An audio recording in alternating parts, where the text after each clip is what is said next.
The gavel struck once, echoing through the marble courtroom like a gunshot.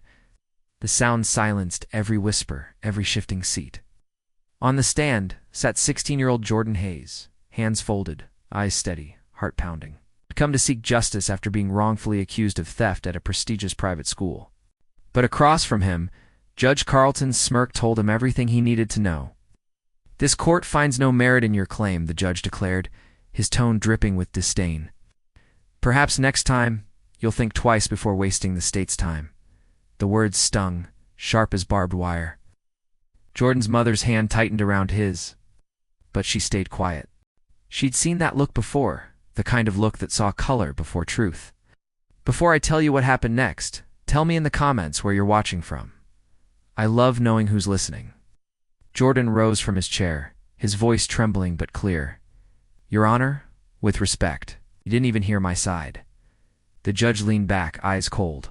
"I've heard enough. Case dismissed." Laughter rippled faintly from the gallery, a cruel, careless sound that turned Jordan's stomach. He wanted to speak, to fight, but his mother squeezed his hand again, a silent message. "Not here. Not now." Outside the courtroom, the air was thick and heavy. The late afternoon sun hit the courthouse steps, but Jordan felt nothing but shadow. "He didn't even look at the evidence," he said bitterly. "It's like my words don't matter." His mother exhaled slowly. "Sometimes justice hides behind power," she murmured. "But don't mistake silence for defeat." Jordan didn't understand what she meant. Not yet, but he was about to. That evening, Judge Carlton poured himself a drink in his wood-paneled office. He had no idea that the quiet buzz of his desk phone would be the sound that changed everything. The voice on the line was low, commanding, unmistakably official. Judge Carlton had said, "This is Director Samuel Hayes. We need to discuss your conduct in today's hearing."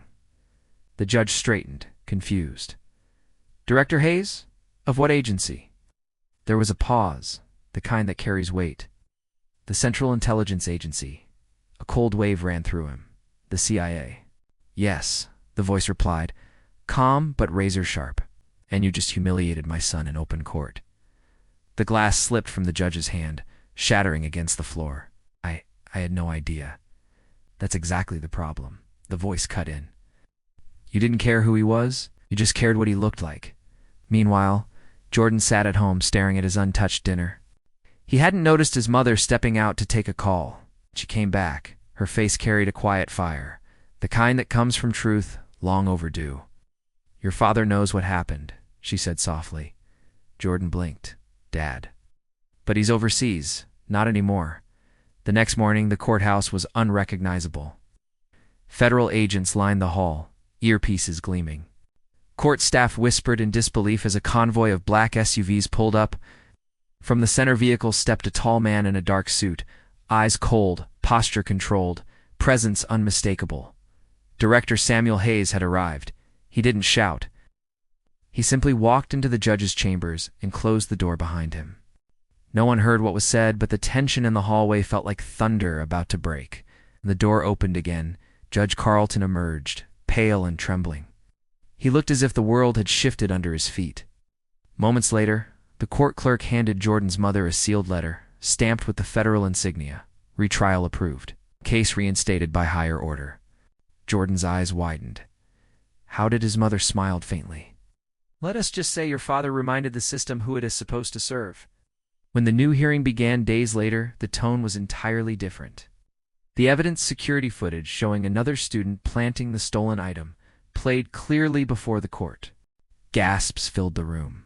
The same classmates who'd whispered accusations now looked away in shame.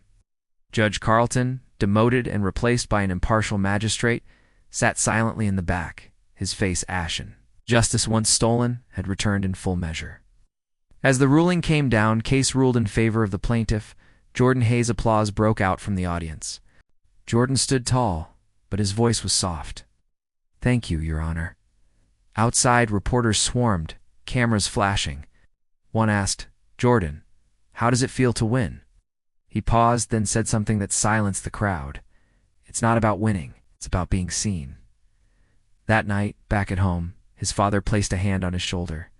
"You didn't need me to fight your battle," he said quietly. "You already did. You You spoke the truth, and that's the hardest thing in the world to do. Jordan smiled faintly. I just wanted them to listen. His father nodded. Now they will, because respect isn't earned by titles, it's earned by truth. And sometimes it takes one act of injustice to awaken a nation's conscience. The courthouse, once a symbol of arrogance, now stood as a reminder. Power can't hide behind prejudice forever. The same gavel that dismissed his voice once now echoed in fairness, a sound that finally meant justice, because courage doesn't whisper, waits, and then it speaks. If this story moved you, tell me in the comments what lesson you took from it. And don't forget to subscribe for more stories that remind us, justice still has a heartbeat.